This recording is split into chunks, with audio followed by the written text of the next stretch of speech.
What it do? Everybody, what it do? What it do? Everybody, what it do? What it do?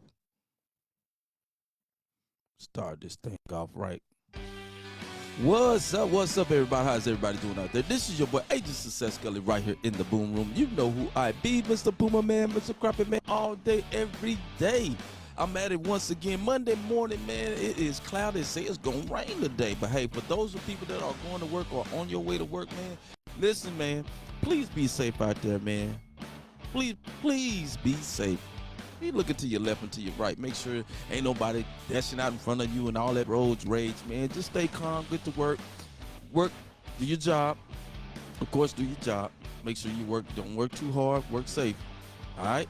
Work smart, man. Gotta get your work done. After that, make sure you get home to your family, your kids, and your loved one, man. Yes, it is Monday morning, man. It was a great day yesterday, man. We got to talk about a lot of stuff, but hey, man, I got something to say today, and I'm getting it off my chest because I'm tired. I am so tired, so I'm going to say what I want to say. But hey, it is Monday morning, y'all. Y'all get on up, get yourself together, man, and listen to what your boy, Agent Success Gully, right here in the Boom Room, got to say. But first of all, ladies and gentlemen, yesterday, man, I want to give a big round of applause to OKC Thunders, man, for pulling the game off yesterday, man. Great job, OKC, man. Wonderful, man. This playoffs games are epic, y'all. I'm telling you, it's great watching this great young up and coming stars that are not the main star in the league. We are seeing greatness being made right before our eyes. We talk about people that are going to be mega superstars after this final. That is what I'm talking about. People are being made, and I'm glad I'm using this topic today because I'm going to get into it in just a minute. I'm glad I'm using the NBA of young rising stars becoming stars, earning their position, not being given it to them. They're earning their position by playing the game in the NBA in the finals right today, which is OKC and the Thunders. These guys are going to be mega superstars after these finals. We're going to know who they are. We're going to be following them. We're going to be their followers. We're going to follow them on social media.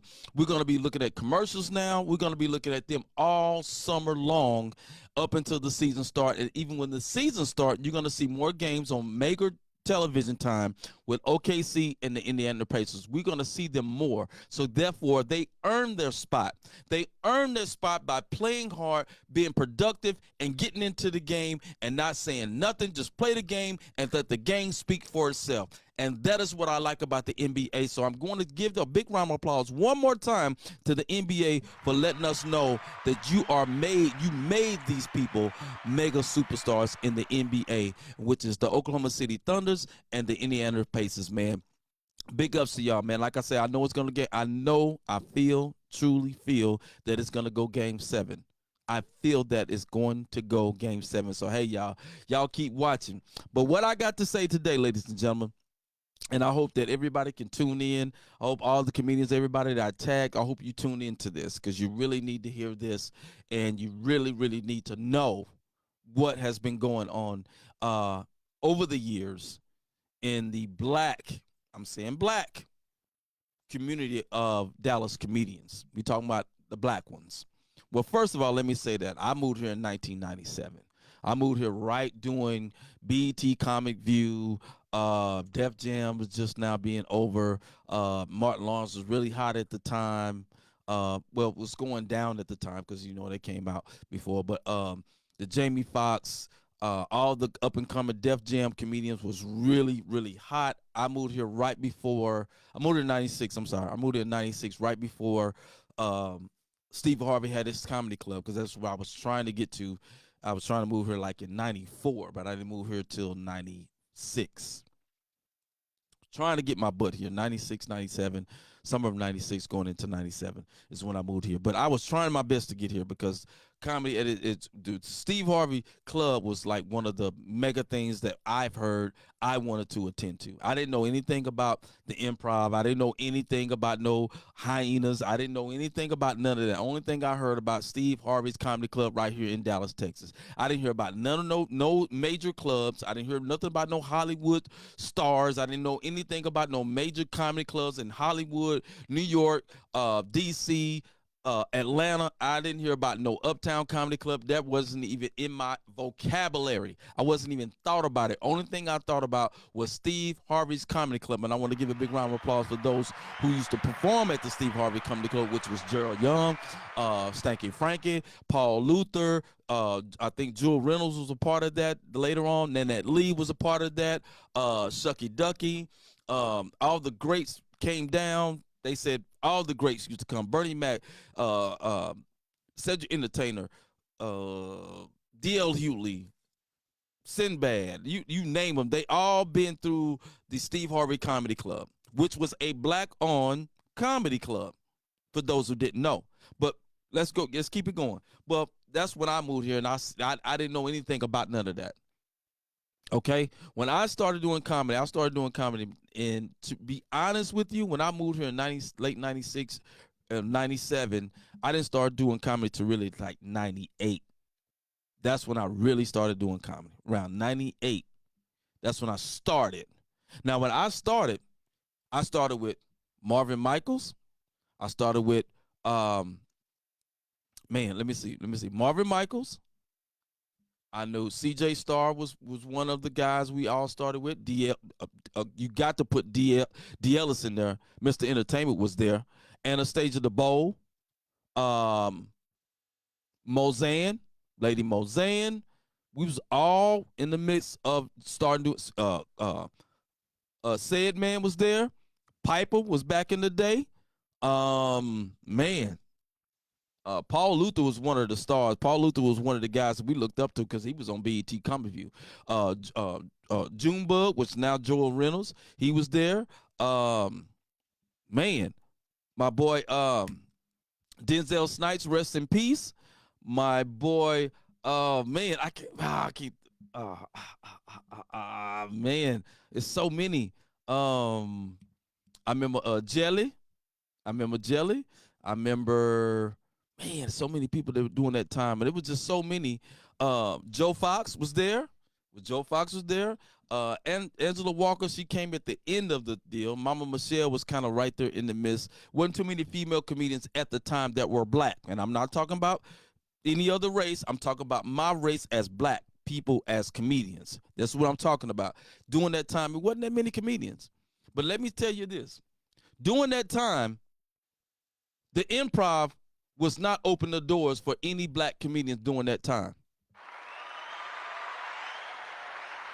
I'm going to say that one more time. The Improv was not opening doors like they are now for these new comedians. They was not opening the door for you. If you wasn't known or somebody couldn't validate you, that was from some other comedian that was coming in, that wanted you to get on stage and do 5 minutes, that comedian had to validate that you were good enough to be on that stage.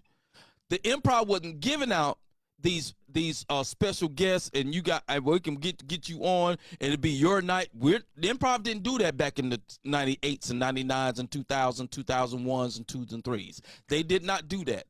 They did not mess with too many black people that come into the Improv that were locals. Let me say that. They didn't mess with the locals at all. We could not get a night. I remember the time, me, Marvin Michaels, Joe Fox, Denzel Snipes, they would not let us in for free to see D.L. Hughley, to see Ricky Smiley, to see Arnez J, Earthquake. You know what they made us do? They made us sit outside till the show was over, and when it was over, we can go in and greet the main artist, which was D.L. Hughley. We can go in and meet them then. We could not sit in on the show. There was no handouts that they were giving us things during that time. They wasn't giving us shit. You know what we had to do? We had to create our own shows at barbecue events, event centers, bars, people houses for birthday parties. We used to do all kinds of things. We made up our own thing. We was at the Caribbean Grill for years with no audiences. No audiences at all. And what gets me when I hear all these young comedians always is talking about these older comedians. Let me tell you something. If it wasn't for them, you Negroes wouldn't even be at the Improv because they wasn't having you at the Improv. They wasn't taking no locals. If you didn't have a name or anything, you know what most of these comedians had to do, because we tried to just do this stuff on our own. We had a night called Wednesday Night Live at the Caribbean Grill, hosted by Marvin Michaels and Joe Fox. It was Marvin Michaels, Joe Fox, D. Ellis, myself, Mozan, Said Man. This was the crew. My boy, rest in peace, Denzel Snipes. We was dedicated to comedy every Wednesday night, and we probably had, the most we ever had was probably 50 people in the audience in 4-5 years doing it straight. Was nobody there.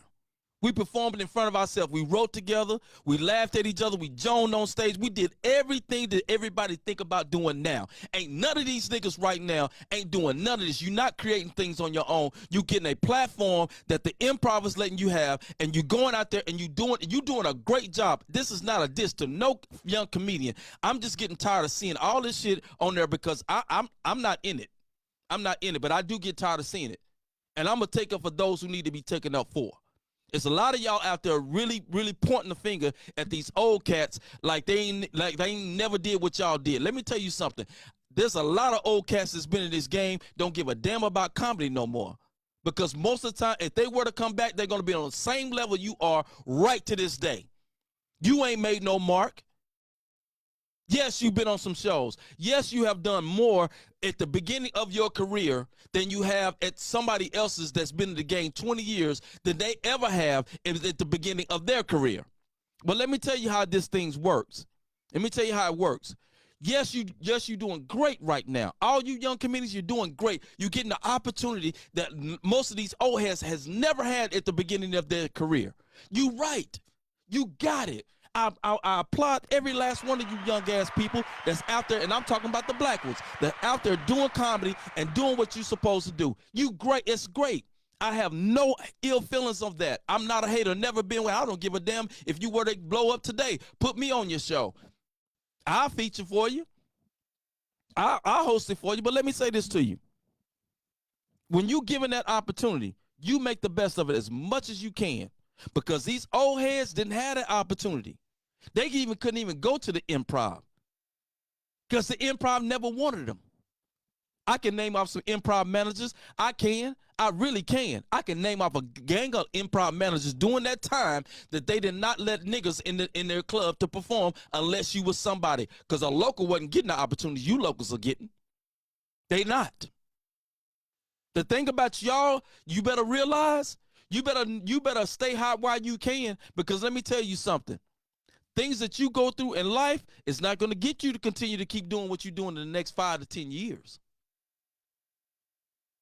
See, people, you think people just fall off because they wasn't funny. It's not that they fall off because it wasn't funny. It's that when you get tired of having a goal that's set, that it's not being met because life experience will take you through things and you can't reach that goal, then you sit back and you say, you know what? I'm 50 now. I got grandkids. Do you think I can get up every day and go to a open mic and I'm not getting paid when I'm seasoned? When I open up for this person, I done did this, I done did that. My credential speaks for itself, and you mean to tell me I'm still getting $100 a show? See, you better be careful about what you say with your words. Because y'all can get out here and talk all you want to, say that you're doing all these great things right now. It's great. Oh, but let me tell you, the next 5 years, are you still going to be getting that 150 for that show? Are you still going to be telling them same goddamn jokes you've been telling? Because life going to take you through some shit, young people. When you in your 20s and 30s, it is great. But start having a family. Start having more responsibility when you got to take more than just yourself. Things will change. So don't never get on the high horse that you so much better than these older comedians and they ain't doing shit and they just hating. No, they not hating.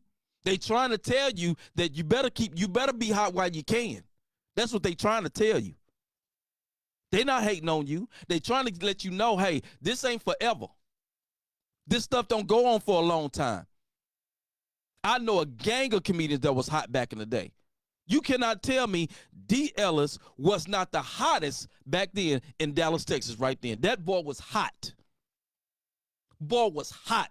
You couldn't, and I'm not speaking, I'm not doing no comparison of like, open that money.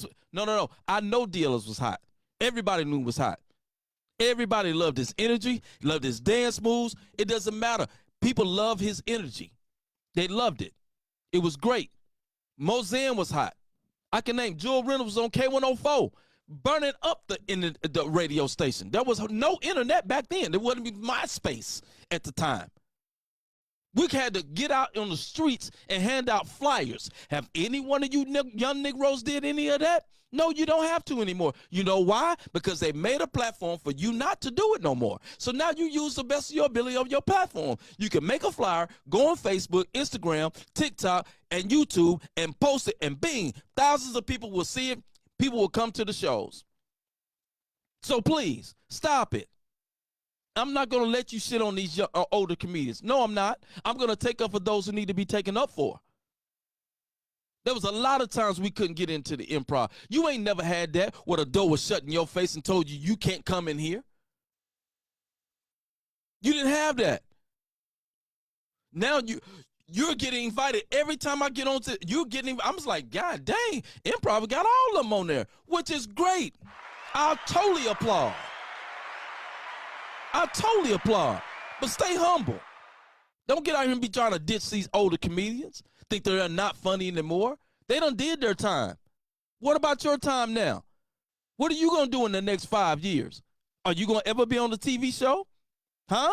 Are you going to ever do a Def Jam like some of these old cats have done? Do y'all even know or feel the energy of what it takes to be on a real energized show? Have you ever taken your money, spent your money, not going to the improv, not going to Hyenas, not playing on House of Comedy, I don't want you to go there. I want you to go to an event center, rent out the space, spend $1,000 on yourself. Get your comedians together, sell the tickets, and do your own damn shows. Can you do that? Can you do that? But don't talk to me about what you're doing at the improv. The improv is setting the platform for the locals to do their job. What they're doing, they're using you to bring people so therefore they can make money. If you don't see that, then you're not a business comedian. You're just a comedian that just tell jokes. That's all you're doing. Stop it. This is more than just telling jokes. This is a business. This is how the improv gets paid. That's how they pay their employees. They can give you a night because they know damn well your funky ass is going to go out there and sell as many tickets that you can, and you're going to get the people inside the building, and they're going to make $5,000 to $10,000 off of food and drinks because they let your ass through the door because they know everybody wants to go to the improv because the improv is the highest standard you can go for in comedy when it comes to Dallas comedians. Nothing is bigger than the improv. So they know, everybody know, if you in the improv, oh yeah, you at the improv? But let you say you at Gully's Convention Center. See how many people come in. Test yourself. If you really want to test yourself, don't go to the improv. Don't go to Hyenas. Go to the hood. Go to the hood at a regular club. Go rent out an event center. Go rent out a theater where you have to pay $1,200 just for the rent. And sell your own goddamn tickets and see how many people show up to see your show then. I know I'm preaching. I know I'm telling what I need to be told. And a lot of y'all don't like it because you don't want to see this. Because let me tell you, back in the day, when we couldn't get into the improv, we couldn't get into Hyenas, you know who got into the improv? Had one of the longest open mic shows ever in history that I think. I don't know nobody. Ain't nobody ever told me nobody ran. I'm talking about consistently, twice a month for 6-7 years, sold out show, not one thing missing. Out of 5 to 6 years, sold out show straight was Nanette Lee Fat Tuesdays. I'm gonna say it again. Nanette Lee's Fat Tuesday was the best open mic that I ever been to, and I done been to L.A. Done been in New York, done been through the South. I done been in these open mics. Ain't nobody can compete with Nanette Lee Fat Tuesday. Nobody. The energy level was so crazy, was just It was unbelievable. Every star that came and did a concert right here in Dallas, Texas, I met them all. I met them all. This is when Tyler Perry used to bring his whole crew to Fat Tuesday. Have you ever did that before? Because you know what we had to do as starving comedians when we couldn't get in the door at the Improv, when none of these white promoters at the Improv and managers wouldn't let us in. You know what we had to do? We ran to Fat Tuesday, and we was faithful going to Fat Tuesday because that's all the hell we had. That was the only black woman that can get inside these doors that made a platform for young local comedians to perform. Y'all have better than that right now. Now the Improv give it to you to do it. We had to run to her because we knew for a fact we couldn't get in there without her. We couldn't get in there without K104. We could not get in there without K104. That woman, Nanette Lee, we had to run to her. We had to run her just to get through the door, just to get in there, just to do 5 to 10 minutes. And if you did good, you was there every week. And I to this day, I still applaud Nanette Lee. I don't care what nobody say about Nanette Lee. I don't care what they say. That woman made a platform for us locals, to get on that stage, so therefore we can perform in front of some people, some stars at times. Stars. They knew us at K104. They knew us at 97.9. We walked around as little bitty like we was somebody and wasn't shit. I felt good to go to a restaurant or a club. Yo, man, we got success in the house. Nigga, I'm young. They know me from Fat Tuesdays. They didn't know me from going to jail and not paying child support. They know me from Fat Tuesdays. That's how most important Fat Tuesdays and K104 to these radio stations, that's how important there was to the community right here in Dallas, Texas. Y'all ain't seen none of that. Y'all, what's important to y'all right today, young comedians, is this what I'm on right now. It's Facebook, Instagram, YouTube, TikTok, and all the other social media platforms that you can use to promote yourself. We did not have that. We barely had MySpace at the time. If you were doing a show, you had to call somebody, because I didn't know how to make flyers. I had to get somebody to make the flyer. That was like $100. They made the flyer. I had to take it to Kinko's, or at the time it was Kinko's. I had to take it to Kinko's to get them printed. That was $100 something. Then I had to go talk to the bar, the club, or whoever. I had to go talk to them and let them give me. I had to influence them to give me a Tuesday night or Wednesday night that they're not really using. Couldn't do a Friday or a Saturday. Nope, they wasn't giving up a Friday or Saturday at the time. You had to do during the week. You had to go to the club and pass out all your flyers. And when you run out of flyers, guess what? You got to go right back to Kinko's and repost them again and stand out there all night in the rain, in the cold, the sleet. I don't care what it is, to promote yourself, so therefore people would know that you had a comedy show at that sports bar over there in the hood with you barely can see, that's ducked off in the corner. Until you show me that work, I don't need y'all to be talking about these older guys. Young folks, what y'all doing is amazing. I love it. You can call yourself a comedian by getting on social media and do one video and make people laugh, and first thing they'll say, man, you a comedian. Ain't never been on stage. No, there's a difference between a comedian and a stand-up comedian. A stand-up comedian means you on that stage. I can get on this right now and do some skits and jokes and whatever, boom, boom, boom. That don't mean nothing. Can you stand in front of 500 and make them laugh? Can you give them the material to make them laugh? Huh? That's stand-up. It's a lot of y'all out here on this internet, and you're struggling in the clubs. Yeah, you can do it in front of a camera, because I can do it over and over and over again. But when you stand in front of that stage, you got one take. If that joke don't go over, that's it. So be careful with your words. Be careful with the stuff that you're doing. Because everybody has had a point in this comedy in this comedy game. Everybody done made a mark in this comedy game. How long you gonna make your mark in the comedy game? Are you still gonna get that $150 after you don't put in 10 years of worth of work? Are you gonna work? Are you gonna be worth thousands of dollars after you don't put 10 years worth of work in comedy? That's what you need to be thinking about. Because what you're doing right now is great. But what about the longevity of it? A lot of these cats ain't out of comedy because they wasn't funny. They got out of comedy because there wasn't no money to be made. Like it is now. If you're a comedian, you can start a podcast.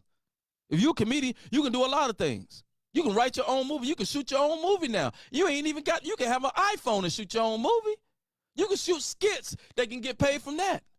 But when you talk about a stand-up comedian, you can pay for your own special like Ali is doing. Like a lot of these cats are doing. They pay for their own special. You ain't got to wait for a HBO special. It used to be an HBO special, and some of y'all don't even know that shit. It used to be HBO special. Well, they come to you and say, hey, we want to do a special. Now they got Netflix specials, and they got people on there that ain't did comedy but 1 year and got a special. Did you earn that? Think to yourself, do you really think you earned the position that you need to be in, or did you get elected, appointed, and said, hey, brother, come on? Because a lot of these comedians that's older, they earn their position. They earn their stripes for being on that stage. They were funny. They were working. So be careful with your words when you talk about older cats. Yeah, they're going to take it a certain way. You're going to have some haters out there. You're going to have some haters that look at some of these young folks and be like, man, that girl ain't funny. Man, that dude ain't funny. He ain't did shit. What have he done? What joke is he telling? Man, they told that shit back in 85. You're going to have a lot of old cats don't like this shit that they see. They're going to have a lot of overs that don't like it. I'm speaking up for them right to this day. Nah. Is it fair? Hey, life ain't fair. I know a lot of people just been doing comedy a year, 2 years, 3 years, and doing way more than people that's been in the business 10, 15 plus years. And? Well, that ain't what God was. Yeah, I know that ain't what God wanted to be.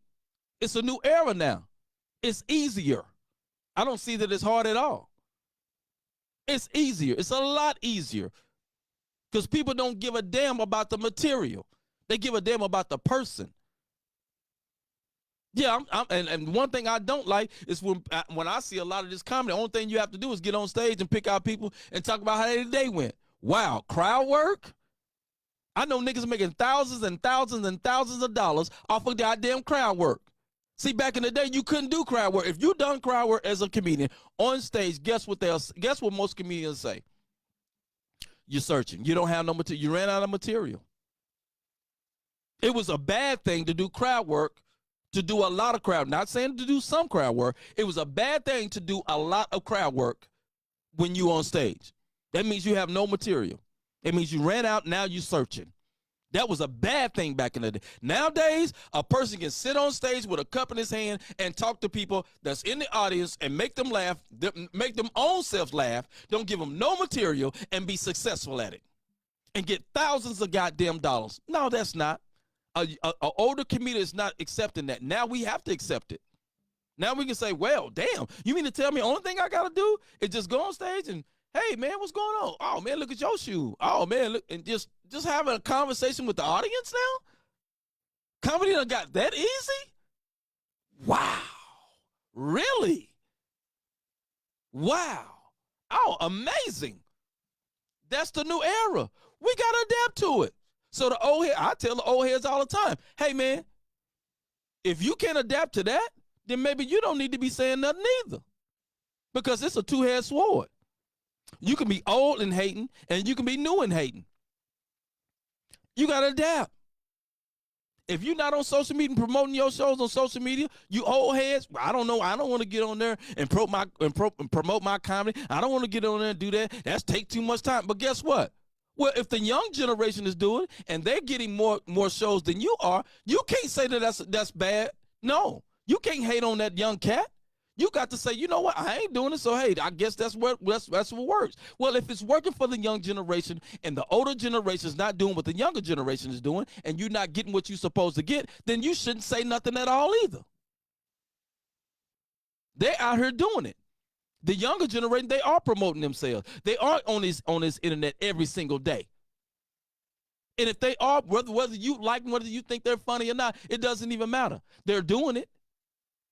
and you old heads don't like what they're doing, then guess what? You need to think to yourself and think to yourself, you know what? Maybe I don't need to say nothing because I'm not doing it. It's working for them because this is the new style and era of comedy. It changes. If you're not willing to adapt, then don't say nothing at all. I'm on both sides. I'm for the young and I'm for the old. But you got to be careful what your words are saying. AD, what's up? Other AD side, what's going on? You got to be careful with the words that you're saying. For all you young comedians, man, you better think twice about your bragging. Better think twice about what you're doing, because I guarantee you, I promise you, comedy will make you think twice. Your life, people that you love, things that you're going to have to go through in life, sometimes things do get better, but sometimes it don't. Are you going to adapt on certain things that you go through in life? Are you still going to be on this stage when you go through trials and tribulations? You got to ask yourself that. Everything is working good for you right now. I applaud you. But I tell you what, let 5 years go by and you've been 10 years in the game and you still getting that 150 for a feature. You really ain't got a special out yet in 5 years. Netflix ain't called you in 5 years. YouTube ain't fucking with you in 5 years. Facebook, your friend, you losing shit in 5 years. You're not as funny as people want you to be in 5 years. People don't think you're funny no more. Something that you don't say on the internet don't piss some people off, and now they don't want to mess with you no more. Now that all your love done turned to hate, what you gonna do then? You better get on that stage and do the best that you can, and sometimes keep your mouth closed. I'm not the best comedian. Never said I was. Never will say it to anybody else but to myself. I brag to myself. I say to what I want to say to myself. I do what Adrian feel like. My confidence come within. It doesn't come because I need to go and tell somebody I'm better than him. I can do better than him. I can do this. I can do that. I don't need to hear all that. It doesn't even matter to me. But what matters is what I do. Because let me tell you something. When you step out on your real faith instead of the improv, when you know you got a backing, when you step on in a real faith, when you go to that event center, when you go to that theater, that you got to spend that the estimate about, let me say, when you go to an event center, you're going to spend at least anywhere from $500 to rent it out. You're going to have to hire your DJ. You're going to have to hire this and that. When you spend about $1,500 to $2,000 for one show, when it come out of your pocket for that one show, when you willing and dealing, put that bread up for yourself, that's when you realize what the business is when it comes to comedy. That's when you realize who really coming to see you do comedy. Who's really your fans? Get outside that improv and play on House of Comedy and Jax and the Hyenas. Get outside of that. Get outside of that. Go rent a theater with 500 seats and see if you can fill it. Y'all don't play with me. Don't play with me. Don't play with me. Take a chance on yourself. Let's see what yourself can do. I tell you what, won't you go to a barbecue, a restaurant, build a stage, set it up, and do your own show. Tell them to give you a Saturday night. Tell them. Let's see what the groundwork, let's see how far the groundwork gonna take you. Huh? Because that's what these old cats used to do. I remember the time it was 10 of us outside, every goddamn club on a Friday, Saturday night, passing out flyers. We had 1,000 goddamn flyers. Me, D. Ellis used to pass out flyers. Don't think that D. Ellis ain't put in no work. D. Ellis used to put in the work too. Every comedian that came up back in our day, we used to take flyers everywhere we go and pass them out.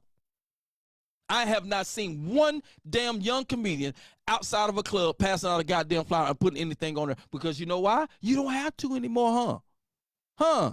All you have to do is wake up, get on your computer, get on your phone, and do a video and send it out, and bam, there you go. Wow. Be careful with your words. There's a lot of comedians that have been in this business for years, have not reached their maximum goal of what they wanted to reach. And I know they are funny as shit, and they are funny damn comedians. Should be in movies. Should be in a lot of other things that I've been knowing. Should be headline across the world. They ain't even got there yet. What are you gonna do when the improv closes the door? What are you gonna do when hyenas tell you you can't come back in here no more? Huh? When the Plano House of Comedy say, "No, we're not accepting you no more," what are you gonna do then? Have you thought about that, young comedians? That's when it's gonna be the time for you to grind. That's when you got to dig in your pocket, ask your mama, your auntie, your uncle, all your cousins for some money, because you ain't got $500 to book your goddamn self. You ain't got $1,000 saved up to rent out your own event center or theater. Now you searching. Now you call the other comedians, old comedians, that got rooms to do a show. Huh? Now you want to be booked. Man, get off of the high horse, man. Stick to yourself. Stick to what you do best, and let all the other shit go. I know where this is coming from because I read it. Sure is. I don't have to call no names. I read what was going on. I know when people taking shots. I read between the lines. I see all y'all stuff. Most of the time during the week, I go on at least about 10 to 15 comedians' pages every week just to see what's going on. I know where the shows are at. I know where the shows are at. I know what y'all doing. I got it. Be careful about what you say, babe. Old heads, be careful. Young heads in the Dallas comedian game, y'all be careful about what you say. Everybody got a shot. And you better hope and pray that your shot is a long shot. You better be hoping that your ass ain't doing layups because other people are shooting half-court shots. Think about that. Ladies and gentlemen, that's it, man. Hey, I had to get that off my chest, man. I got to go to work. Hey, man, y'all be careful out there, man. Most definitely. Keep listening to your boy, man. Keep listening to your boy. Agent Success Scully right here in the boom. You know who I be. Mr. Puma Man, Mr. Crappie Man, all day, every day. Hey, all you young Dallas comedians, all you old Dallas comedians, man. Hey, man, keep working on your craft. Keep doing what you're supposed to do. This is not a hate. This is not a hate at all. This is just a line of work that I have done in my past, that I've seen certain things right here in Dallas, man. And I'm the one, just want to let y'all know, keep doing what you're doing. You don't have to talk bad about nobody else. Just keep doing what you're doing. But let me tell y'all, young comedians, man, take the risk of your own risk. Put it on yourself to go out there and promote yourself. You don't have to run to the improvs. They're opening doors for you. I get it. It's a great opportunity. But sometimes you have to step outside that door and open up your own door just for yourself. Just giving you the words of wisdom. Hey, man, peace and love to everybody. Y'all have a safe one.